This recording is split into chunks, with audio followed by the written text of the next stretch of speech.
What's up, Wastelanders? This is Three Dog Bow Wow, and you're listening to GNR. That's Galaxy News Radio, in case you forgot. Number 17, hello, LowerBitrate. Hi. Hello, Wastelanders. Thanks for tuning in. Welcome to episode 17. Sure. We're almost to 20, Lou. I know, right? Big. Yo, going from like, what did we do last time? 7 or 6 or something like that? Struggle bus just to get there? Yeah. Progress. Adult. Yeah. So, I really enjoy doing this podcast every week. I do, and I have a big announcement. Okay. Episode 17, proudly sponsored by... Absolutely nobody. Yay! Proudly independent. Yeah. We're chilling. We're inside. Thank you guys for listening and reviewing. Yeah, we appreciate it. Yeah. Thanks for that feedback, too. Keep it coming. We're lonely. Very much so. Just really quick, this episode is going to be a little bit lighthearted. We're not talking about any more cancellations or anything due to the virus. We get it. Shit's being canceled. Let's stop beating a dead horse. We're just going to try to make you forget it. Everybody's inside, or at least I hope. Yeah, I'm doing well. Lou's doing well. Thanks for listening, and check on your friends, just see how they're doing and check in with your gamer friends and your online friends. Discord's a great way to do that because there's no newsfeed in Discord. Oh, yeah. And shout out to them too, because they upped their server capacity by like 20 or 25% or something like that. So that it could handle the influx of new people, and I haven't had any problems with shit going down. So, thanks, Discord. So, how was your week? My week this week so far has been better. Last week was tough, but my dog is being a champ. He's doing really well, and that is a big stress relief. So, yeah, overall doing all right. Chilling in my home. Same. Thriving. Path of Exile came out. I re-rolled 4 times. Let's not talk about it. 4 times. Wow. 4 times. I got to level 70 on each character. We should take bets on if you're going to do another one. I probably will. Yeah, I was going to say you're going to do a 5th at least. Yeah, but I have to keep deleting characters because I refuse to pay $1 to get for another character slot. So, yeah, I mean, I played Borderlands 3, a little bit of everything, some Path of Exile, some Borderlands 3, some Super Mario Maker 2, but I'm too much of a bitch to go on the online levels, so I'm just doing the campaign for now. Yeah, I've seen those impossible levels. Yeah, I've been playing that on the Switch Lite in bed, so I haven't... Cute. Yeah, I haven't really, dived into it. But yeah, I mean, everybody's cool here. Everybody's chilling. The preparations I made the last 2 weeks have been paying off. Good for you. Everyone's comfortable, I guess. Good vibes good and healthy vibes to your family. Yeah. Well, I picked up Breath of the Wild again, just sitting around yesterday. So it's like, here we go, pick up the Switch. So yeah, jumped right back into Breath of the Wild, got game over at least twice. It is hard to play on handheld mode. So if I can, when I continue to play through, I'm going to have to be sitting on my couch or have it hooked up to my PC somehow. So, but yeah, still love that game. It was fun to just run around and shoot arrows at goats. That's all I did. And then I got killed by Lizard Alphos. I can never say the words in that game. But yeah, that's pretty much it. I saw a recommendation that if you loved Luigi's Mansion 3, which I did, to pick up Super Lucky's Tale, which I've played a little bit of it. I don't know why I haven't bought it because it's on PC. It has VR. and it's on the Switch. VR. Is it a platformer? Yes, that's the way I have played it. I played it at a friend's earlier this year, and it friggin' blew my mind to do a platformer in VR. Really? Yeah. So how do you control it? Like, is it a 3D platformer, 2D? 3D. Oh shit.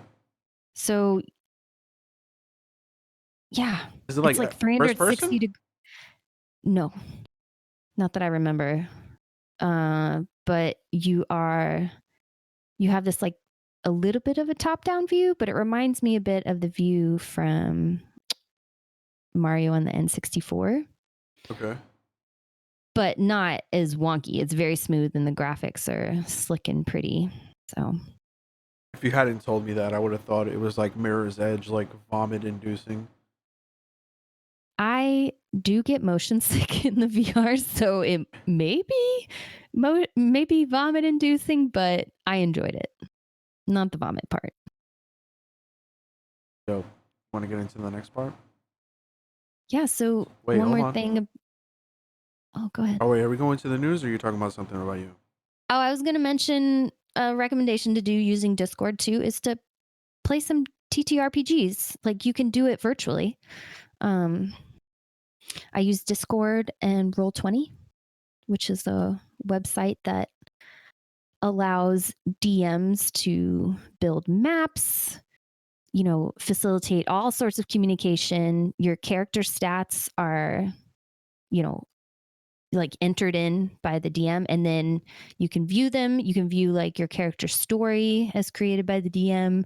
It can be really immersive. It just depends like how much work you want to put in, like preparation you want to put in, or what type of TTRPG you're playing. But I've used it a few times and I like it. And I'm a total noob. So Discord for voice chat and Roll20 for the actual game, right? Yes. Is Roll20 free? I believe so, but you can, like, if you're going to pay for an account, you should if you're a DM, because it gives you a lot more capabilities. And then it also gives you an option to like purchase it for your DM, because then all the users don't need Roll20 paid accounts that I know of. I haven't paid for Roll20. Yeah, that's the easy way to do tabletop RPGs. Yeah. Stay safe and have fun. Yeah. How do you play TTRPGs? I am planning a game coming up, so I'll send you an invite, Lou, if you're interested. But yeah, I have free time at home. Don't have to contact anybody in person and sit at home safe and play a tabletop RPG. Yeah, jump right in. So good, because I don't have to play like mental gymnastics with people when I want to tell them no. I don't want to go anywhere. I know. It reminds me of just a quick tangent is I watch Curb Your Enthusiasm, and there's an episode where he realizes that because his mom passed away, he can use it as an excuse to not go to anything. So the whole episode, he's like, but it's awful because his mom really passed away. So Fucking Larry David. yeah, there's a few that really stick out where you're like, yeah, that was one of them. All right. Well, with He's a that monster. said, let's carol.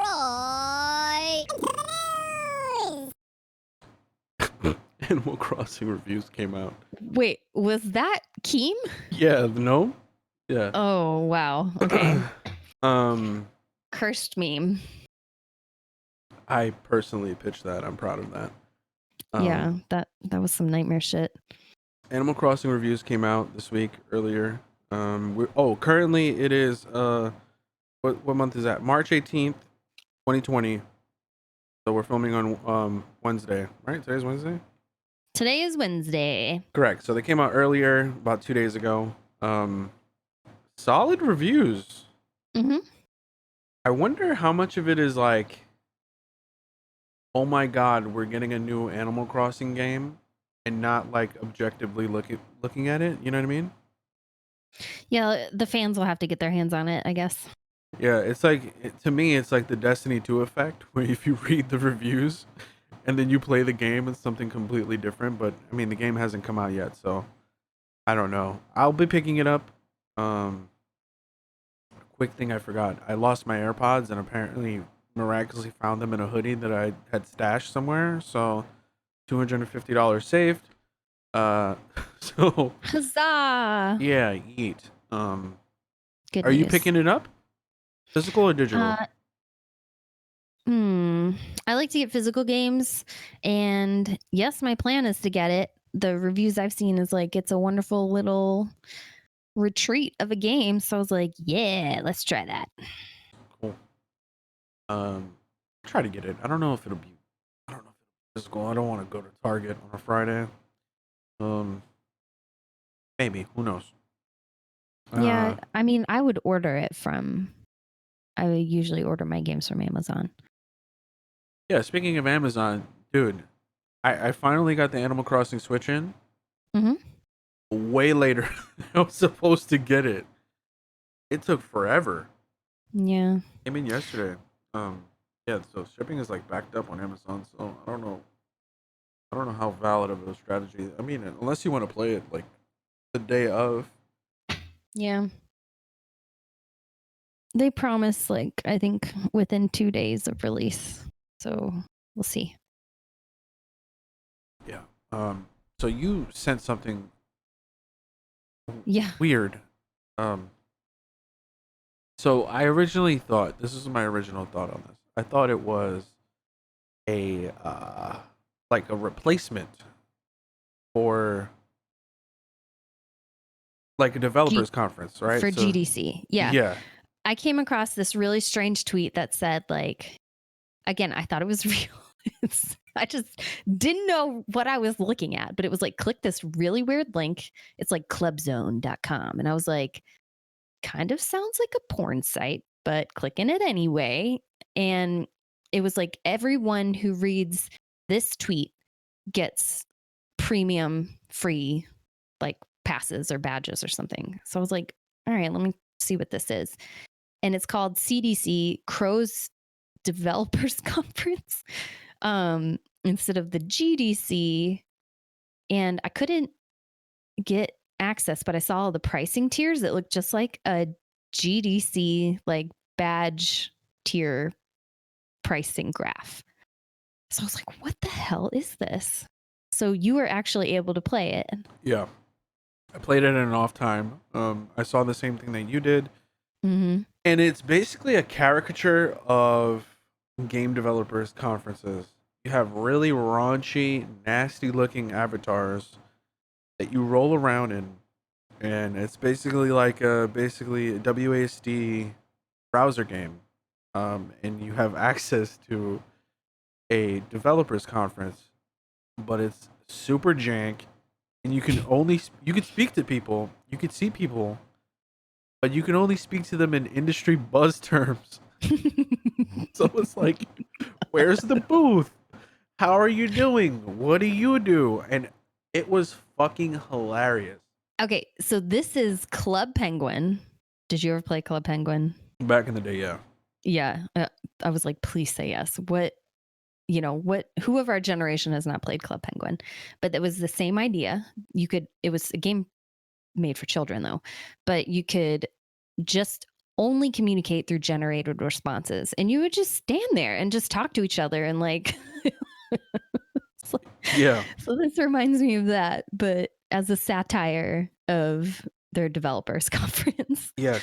And the funniest part about it is I was coughed on virtually like 4 times before I even got into the fucking place. Someone's like, ugh, ugh. What the fuck?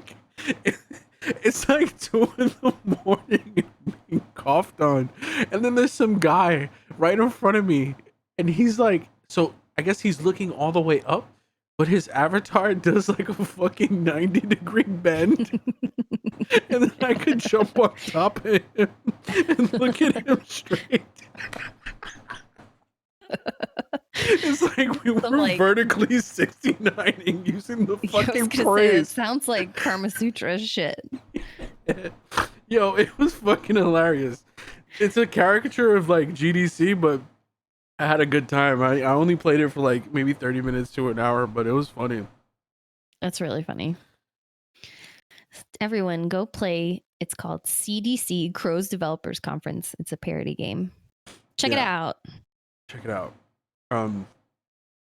Next up, we got so Mario Day was over a week ago at this point, right?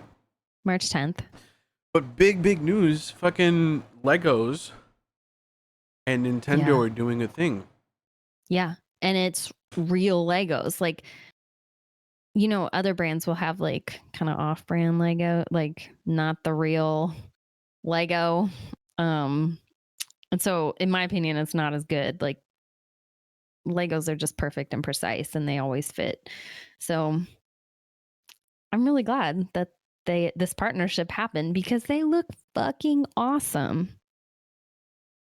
Yeah, very expensive stuff. The Mario thing, have they done that before with the screens? I mean, maybe someone who's more experienced with Legos could chime in, but I thought this was an innovation. The fact that they have Legos with little LED screens on them. Yeah, and that they're looks dope. buildable.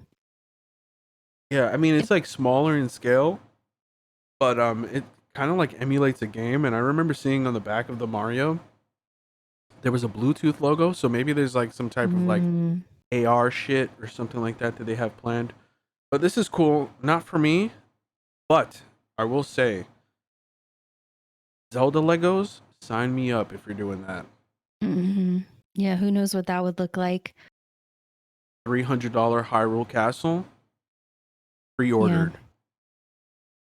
Yeah, this Mario Legos is for younger children. It's not like the Star Wars Legos, which is, you know, you're not buying the Millennium Falcon here for $900 and then it's like 10,000 pieces. This is more of like you build kind of a track that Mario can run as if it's like simulating a Mario game, which is cool. But it's different than like I like to do small Lego builds. Like I'll buy like Batman or Marvel Legos mostly for the minifigs. But then I like to buy brick heads, which I don't think are in certain ones even aren't in production anymore. But when you build them, you get the end result is a little figure that looks like a pop, like one of those Funko Pops. So I'm just saying, Mario Legos, I don't anticipating purchasing them for myself, but I would buy them for my nephew. Yeah, this is like definitely like marketed towards kids. The press release has like buzzwords like interactive, like a social Lego play. Is what people are saying. Straight from Legos, I guess. So yeah, this one is like it's smaller in scale. It's supposed to come out later this year, but you know, I'm excited because this is gonna open the door if it's successful, right, to other like Nintendo IPs. Because yes, that's what I'm really like, you know, fucking jonesing for, I guess. I love Nintendo's surprise things like this because they're always innovative and it's always something I've never like. Whether it's like a big or small feature, it's just something I've never seen before. Yeah. Yeah. So this sometime this year, well, later this year, and we don't, that's all the information that we have, really. I mean, the rest of it is just speculation. They just showed one piece and one little Mario thing. And Mario has LED eyes though, which is really cool. So imagine when they turn off and you're just looking at fucking into the void. I saw a meme of that because the eyes are pretty large, and if the batteries stop working, then there's no eyeball in, so they just look like holes into nothingness. It's pretty scary. It's like could be a horror satire. Yeah. More Nintendo shit. So I think it was yesterday. Indie World happened. I think this is a relatively new thing. I did a Google search for Indie World, and the only thing I could find was this one that just happened, which was on the 17th, and then something in December that I think Axiom Verge 2 was announced. Mm-hmm. Play that game if you haven't played that game. It's worth it, $10. Yeah. So, anything stood out for you specifically? Yeah, I would go through this list of games if I were you. Just a recommendation. I went through the list. I didn't recognize any of them except for one, which is Enter the Gungeon. I have that on Steam, and that's a rogue like bullet. You just shoot your gun everywhere. Like it's just bullet spray constantly. So it's pretty fast paced. But the art is cute. It's pixel. Like you run around as a bullet. I just think it's cute. And lots of shooting. Yeah, so it's essentially a sequel. The first one was called Enter the Gungeon. This one is Exit the Gungeon. That's definitely one of the notable ones that I've seen. The rest of them, the only ones I've seen before is Faria, Really? which is like a card game or something like that. Oh. At least from what I know, I was introduced to this a couple years ago by a mutual friend of ours. But I'm excited most of all for Blue Fire. Blue Fire looks fucking dope. It looks like a combination of like 3D platforming, Zelda, like the combat of what's that game? Fury. Looks Fury-ish. It's a single player game. It's supposed to come from Roby Studios. And it's supposed to be summer 2020. I'm excited for it. Okay. Yeah, so check it out. Just check out Nintendo Indie World 2020, and you'll get a whole list of the shit that came out. There was another cool game which was Baldo, but that's kind of like a old school action RPG. Action adventure RPG. Correct myself. Anything else about this? No more recommendations as far as Nintendo indies go. This was it was a small little showcase, but Nintendo wanted to just show people like what are some of the timed exclusives, because most of them are coming on the Switch first. So a little bit of value to your Switch if you want to play it first, before it goes to Steam and all that. Yeah. So we have. I added this topic by myself, but it's single player games to play at home, and then we have top player games. So I kind of separated mine a little bit. But the single player games there are only 3. So if you're stuck at home, we're gonna talk about top games to play. I would assume most of it is multiplayer focused because you want to be social, you want to talk to people, and not go fucking crazy. But there's 3 games that I had personally. I don't know if you'll agree. To play at home, which are, I mean, they're classics, but Witcher 3, Skyrim, and the Tomb Raider series are 3 games that I would personally play at home, and I just wanted to put that out there in the universe. Also, before we get into the list, Humble Bundle is running a couple of bundles right now. A Capcom bundle for like $20, you get a whole fuck ton of games. Like Resident Evil games and Mega Man games and Devil May Cry. Wow. And some Street Fighter, which I believe the Street Fighter is multiplayer, so a little bit of something for $20. That's not that bad. Also some other shit like, the Simps, they have some content for the Simps. There's some like, hentai novels in here. I thought you were saying The Sims, and I was like, that's not a Capcom title. No, the Simps. SIMPS. Yeah. Got it. And a racing bundle, which is like Project Cars 2, NASCAR Heat 4, etc., etc. Just wanted to mention those really quick. Let's get into our top games. You go. Yeah, some of my recommendations are playable single player as well, but those are good. Those are really good recommendations. The only thing I would add is I really fell into the Fallout game. So if you're a fan of Skyrim or any of the Elder Scrolls and you haven't played a Fallout for whatever reason, I loved Fallout 3 and Fallout New Vegas. I would not recommend those on console, but if you can mod Fallout 3, you can play it on Steam. And I have Fallout New Vegas on Steam. So those are good get lost games, just wander, do whatever you want. As if the higher power would allow you to play Fallout 3 on a modern computer. True. I have a couple. So I'll just get into the one that you're obviously going to expect me to say. Path of Exile, free to play. New League just came out, so you're not too far behind. It'll be, by the time this comes out, it'll be a weekend. And then you have like 3 months of content. So check that. That's the free. Alternatives would be Diablo 3, Torchlight 2, if you can find that on the cheap.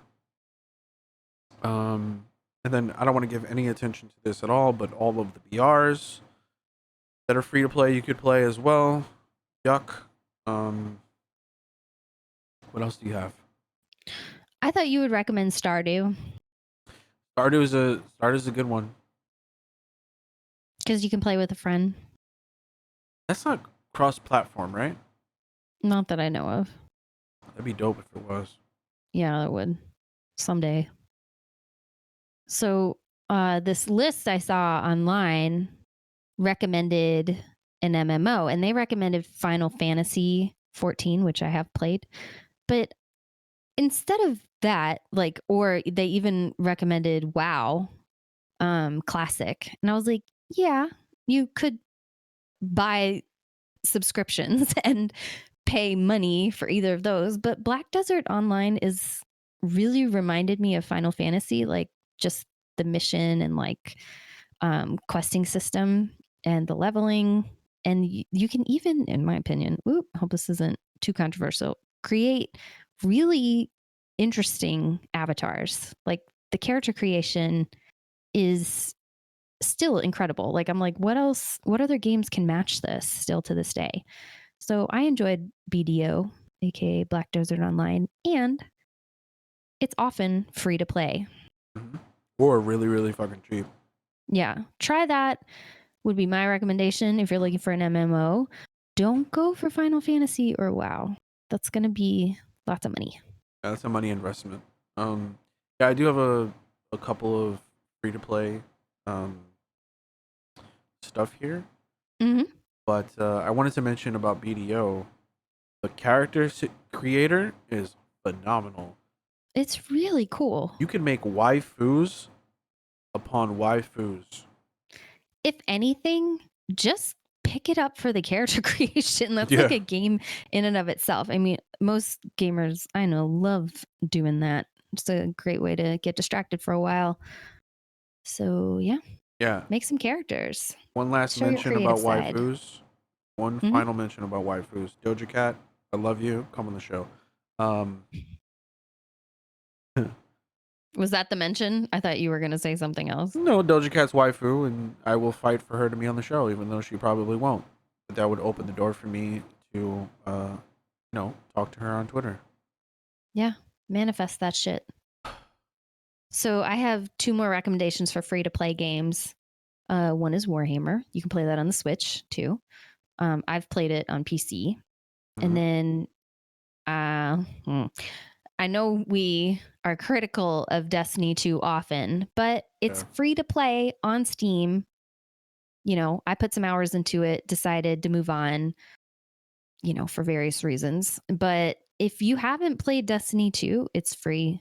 Play it, try it. You might find a game to put at least 20 hours into. Yeah. So. There's a year of content that you can get for free. You start at 750 power level, which is the baseline for everyone. I think it's worth it, to be honest with you. I mean, I have my qualms with the game and whatever, but there is an alternative, and it's on the Switch. It's called Warframe. Oh, did I say? I meant to say Warframe. Warframe. I said You said Warhammer. Warhammer. I was like, I'm sorry. Warframe. Yeah, free to play. Don't tweet at me. Free to play on the consoles, on PC, on the Switch. Yeah, I mean those are two games that you could pump hours into, and I'd recommend joining the Discords for the games because they have a big community behind them. I'll Hmm. talk shit about Destiny 2, but there's people that love Destiny 2 and will die for Destiny 2. Yeah, So I was going to say a lot of people play Destiny 2 and still do. And a lot of people play the always free to play game, Warframe. So, yeah, that's a great recommendation. Do you have any more? Yeah, I have 3 indies. One is golf with your friends. Play that. That's a good way to be social, and it's really cheap. It's like under $5 always. And Jackbox games are one of the recommendations of the list I saw online. I can recommend those too, but it's best done when streaming, because if you're in person, you need to be with the group of people you're playing with, even though you're all playing on your own phones. So I thought that was a strange recommendation. Maybe if you're stuck at home with like a family. So, but still, they're fun. And the last one is Human Fall Flat, because you can play with other people. You can play by yourself. You can do levels and then people will appear. Sometimes they're helpful. Sometimes they ruin everything, but it's still humorous. But I would really recommend Human Fall Flat. It's very silly. It's fun to learn to control your little Play-Doh man and get through the courses. Yeah, I never bought that game. I've always thought about it, but never did. Yeah, if you buy it, let me know. I'll play it with you. I would love to do another playthrough of the levels. There's no more than 10. There's very few, but they're fun to get through. Okay, I'm gonna blaze through these. I have a couple more. Minecraft Classic. Overwatch is fun and fun with friends as well. If you don't want to fork over the money for Overwatch, some alternatives are Team Fortress 2, which is what basically Overwatch was made after, and Paladins is another one that's free to play. If you hate your life, you could play a MOBA. So you could play League of Legends, Dota 2, Heroes of the Storm, or Smite. Hearthstone is always fun. They have something that's similar to what are those games I used to play? Auto chess. It's called Battlegrounds. You can play that. Dive into that. I don't think you need any card packs for that, so that's a good suggestion. You don't have to spend any money to play it. Yeah. Also, Borderlands 1 through 3, either solo or with friends, are always fun. If I had to make a personal recommendation, probably Borderlands 2, I think, would be the best one. You could always find that shit for cheap. And one final recommendation is Xbox Game Pass. You could often find like a 3-month deal or a 1-month deal for like 99 cents and have a whole library of games that are compatible with Xbox and PC. If That's you a have good a Windows idea. PC, it might be worth it for the month if you're your work or school is done for a month or out for a month. That could be a value way to play a whole bunch of games. And AAA games too. It's not just bullshit on there. I think Halo's on there too. But yeah, that's it. Shows time. Yeah, let's talk about TV. I'm so excited. Yes. You had a show. Yeah, I started a show yesterday that I messaged you about, but it's been out for, I don't know how I missed it because it's right up my alley, what I like.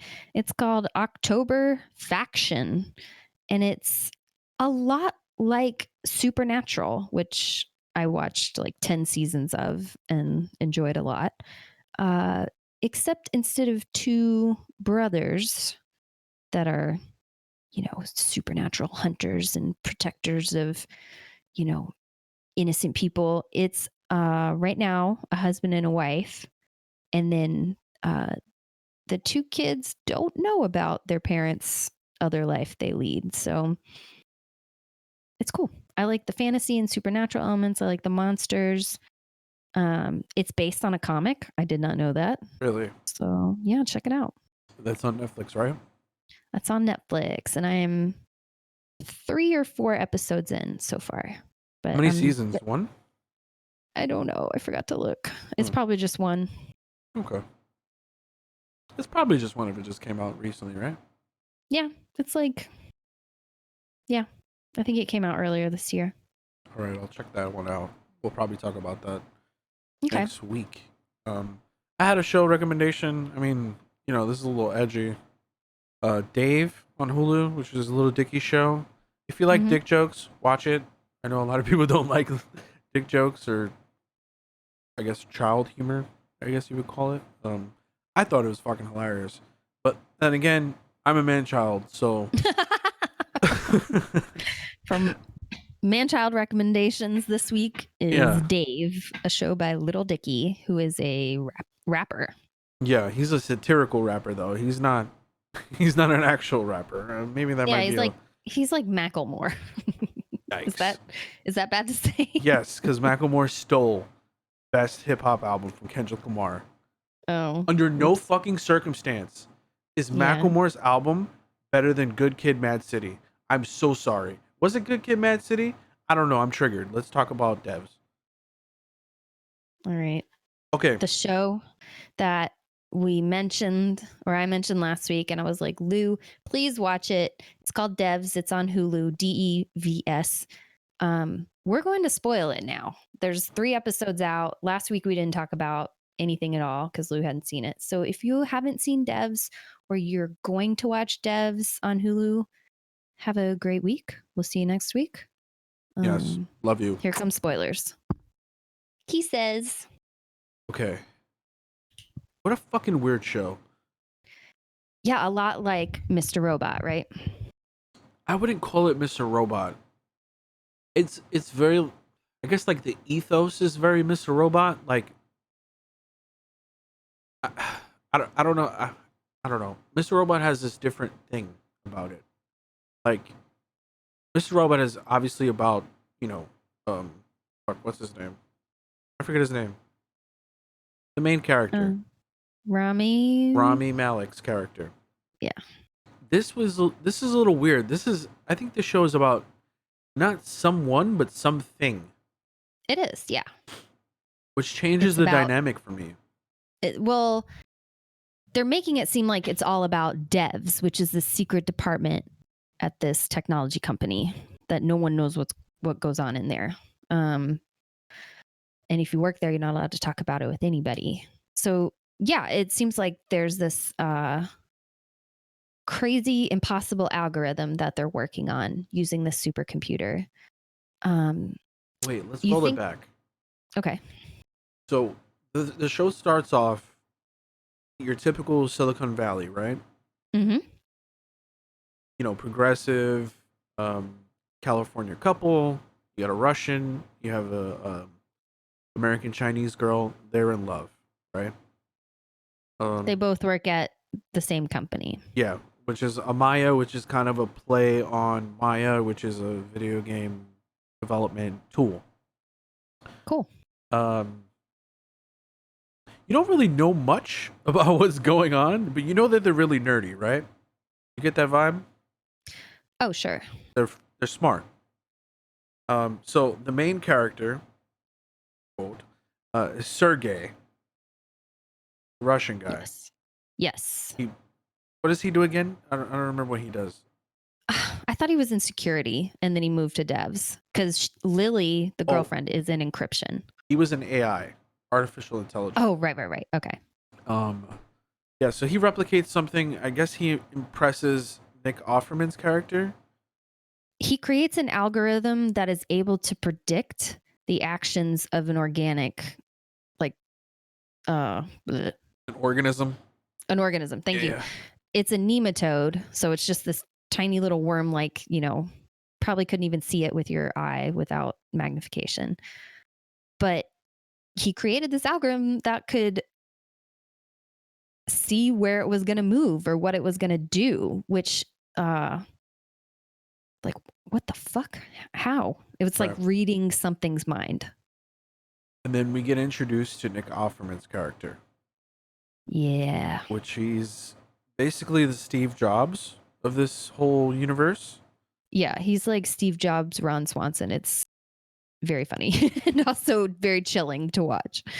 Yeah, his demeanor is very weird to see him. I know Nick Offerman as a person. I've seen him do interviews in the past, and he's unlike what he is on the shows. He's not what you would expect, right? So seeing him in this serious role is like kind of throwing me off, but not throwing me off in a bad way. You're right. Because he is Ron Swanson, right? Like he even does comedic tours where he like is pretty much Ron Swanson. Like he like does comedy around like woodworking and making things with your hands. But on this show, to see him not be comedic in any way, he's really good as a dramatic actor. Like I forgot by episode 2 that I was watching Ron Swanson. Yes. So at this point in the show, he impresses him in some way, and what's the lady's name next to him? I forget her name. Catherine, Amy, something. Is it the friend? I don't remember. Not the friend, the girl opposite, the one with the blonde hair. Yeah, I don't remember. She shows up again in episode 3, right? Yeah, her name is Karen from now on.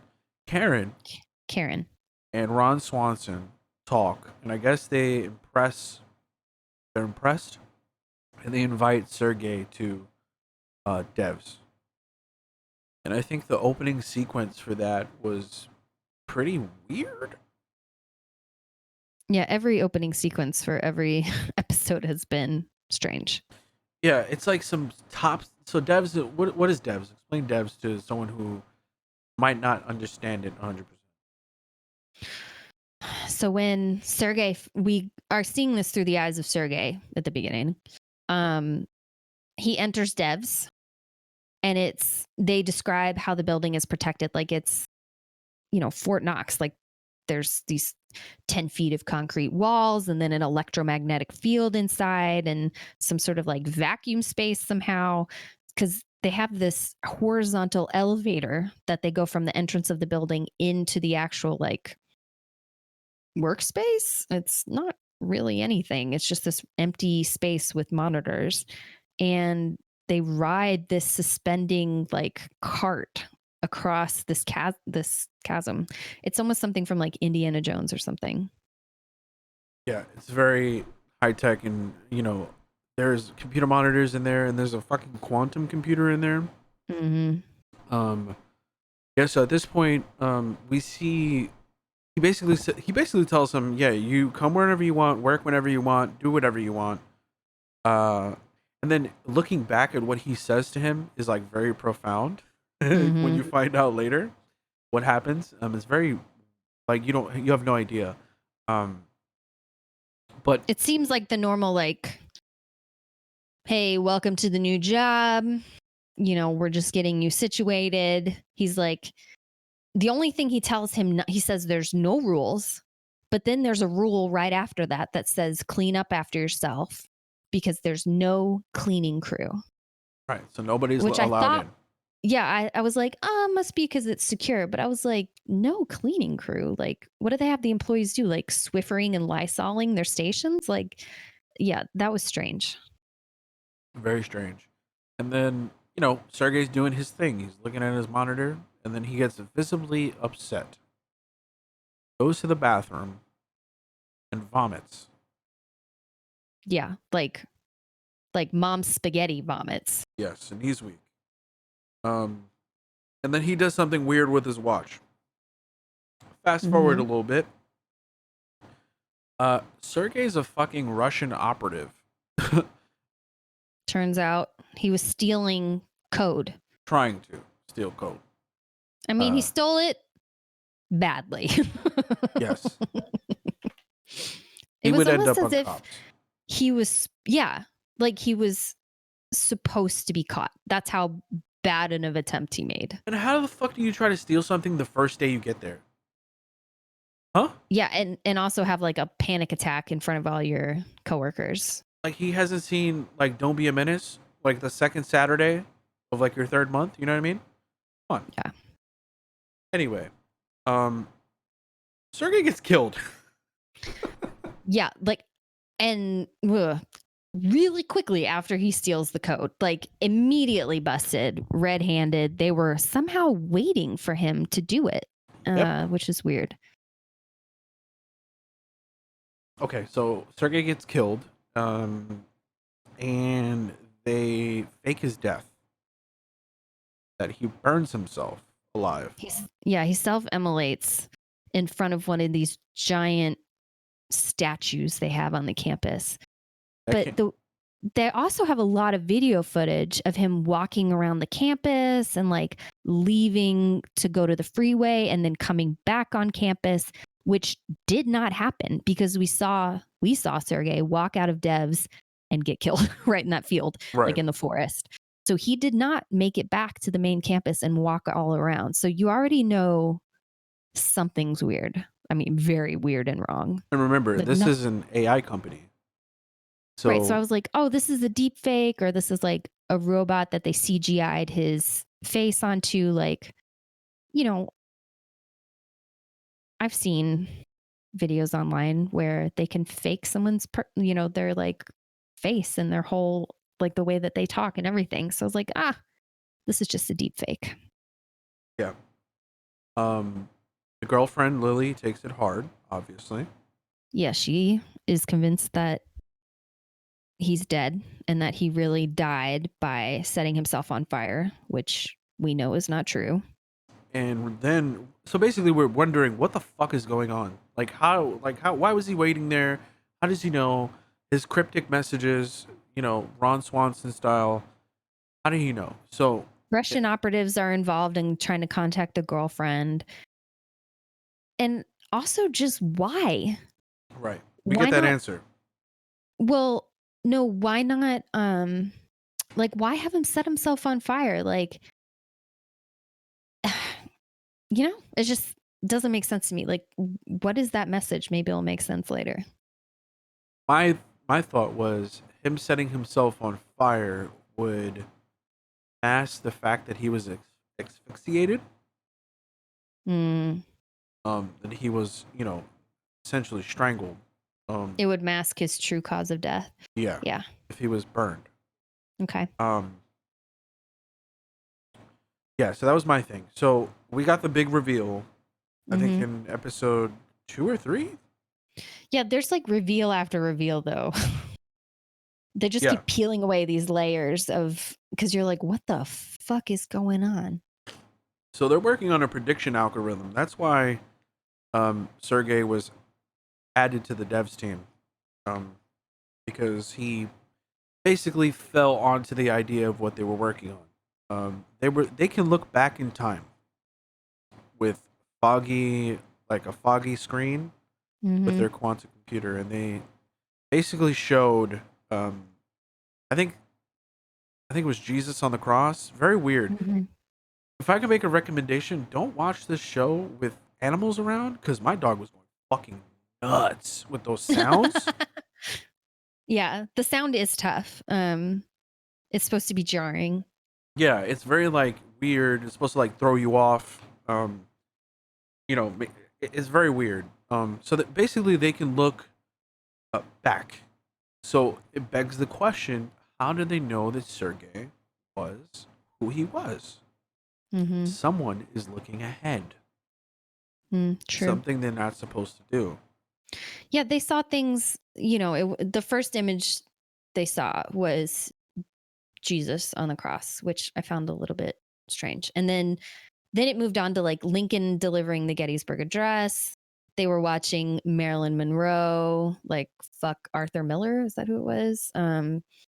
Yeah, it was just past events. Any time on the timeline, anywhere, they could rewatch these events that really did happen. Yeah, it was fun. I was fucking laughing when she called that guy out on it, looking at Marilyn Monroe get boned. You make something so profound, and the first thing you do is use it for porn. Use it for porn. Yeah. Yeah, that was funny. But that exchange was weird because remember, there are no rules. And she's like, it's against the rules is something she says. And I was like, but there are no rules according to the head honcho.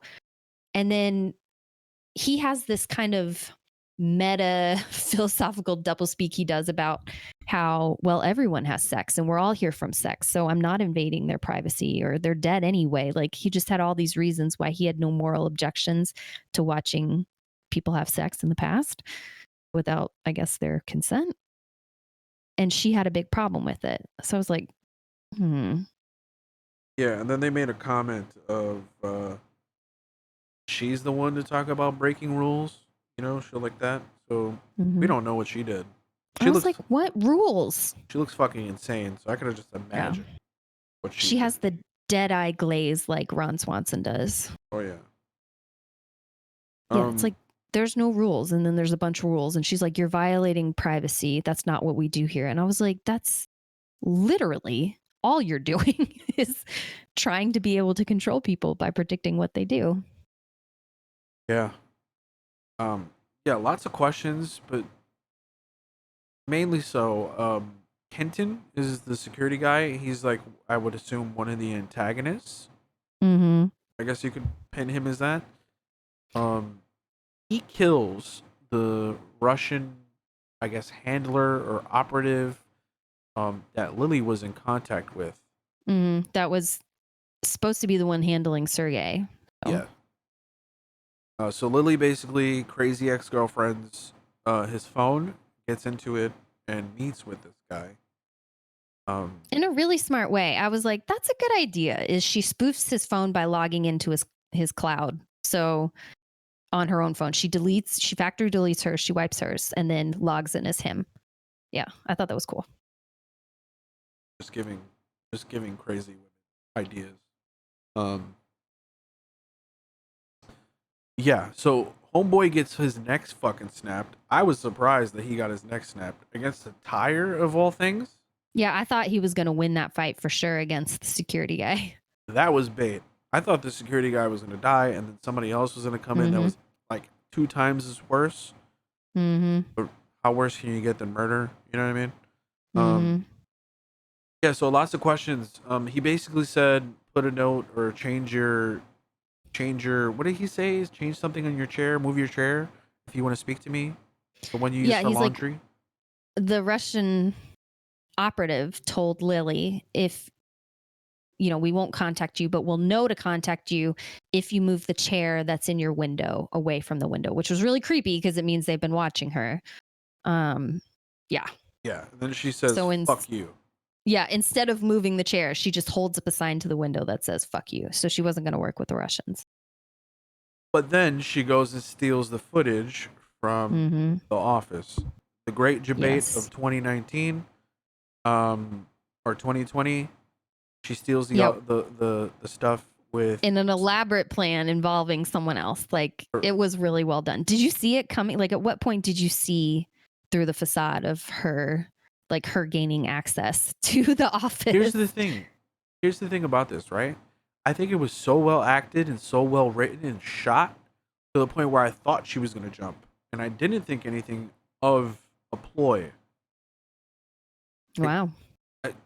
I don't know. Maybe I was just like fixated on her jumping and not stealing the shit. Because they cut it in such a way where you think that there's no like wink moment. There's no like conversation that they have. It's kind of like off screen, so you don't really know. This was not an Ocean's 11 sting. Like, we did not see the planning and rehearsal of execution for this really risky plan they had. Yeah. And you know what made me believe that it was 100% true when she was going to jump? Is they did a shot where Lily talks to her boss, I suppose. And they're walking. And then they show Sergei's friend, I guess their mutual friend. She did the presentation with Sergei in the first episode. They show her looking at them walking. So that threw me off. That is great, like, directing. Because that's the scene that threw me off, to make it seem like she was like coming in and trying to be a friend and seeing what's going on. I don't know. I thought it was good. I think it's a great show. I would give it about an 8. Yeah, it hops from twist to twist, and I'm entertained. I can't wait to watch the next episode. You want to just mention what happens, like where we've been left off with a cliffhanger at episode 3? I forgot. So they steal the video, Uh, and then she takes it to her ex-boyfriend, who agrees to help her out because of how extreme things have gotten. So let's be honest. He's a sip.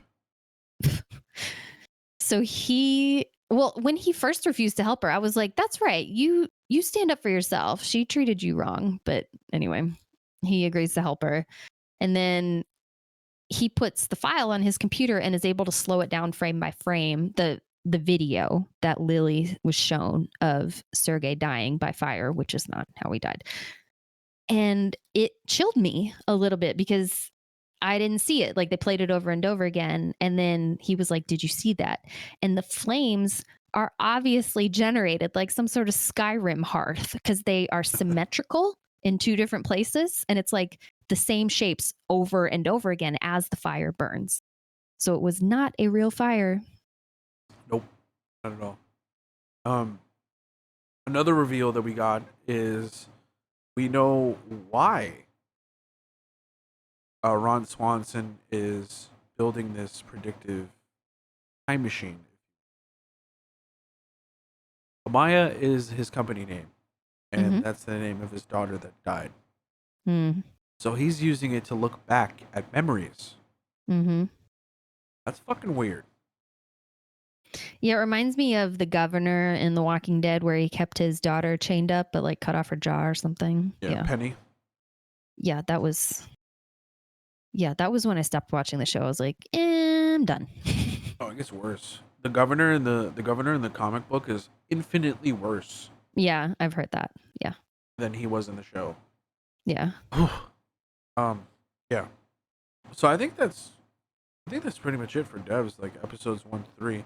I mean, we still really have no idea like what the end game of the show is. Or who it's really about. Is it about Ron Swanson and his daughter? Is it about the devs department? Is it about Lily? It's not about Sergei anymore because he gone. Yeah, they took his ass out real quick. I was like, whoa. It's like some Ned Stark shit where you were like, whoop, this is not about him after all. Poor Sean Bean. Yeah.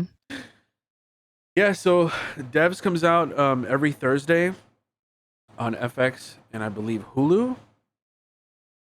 So check it out. Yeah, I watched it on Hulu. We ran kind of long this episode. We had a lot to talk about, but thank you everybody for listening. Give Devs a watch, even though we just spoiled the shit out of it. I think it's still enjoyable, even if somebody tells you what's going on, because it's very, I think the vibe of that show is what makes it. You're not going to, like, you'll forget because something big is going to happen right after if someone spoils it. All right, we'll see you next week. All right, bye everybody. Stay safe. And tweet Doja Cat to come on the show. Thank you, bye.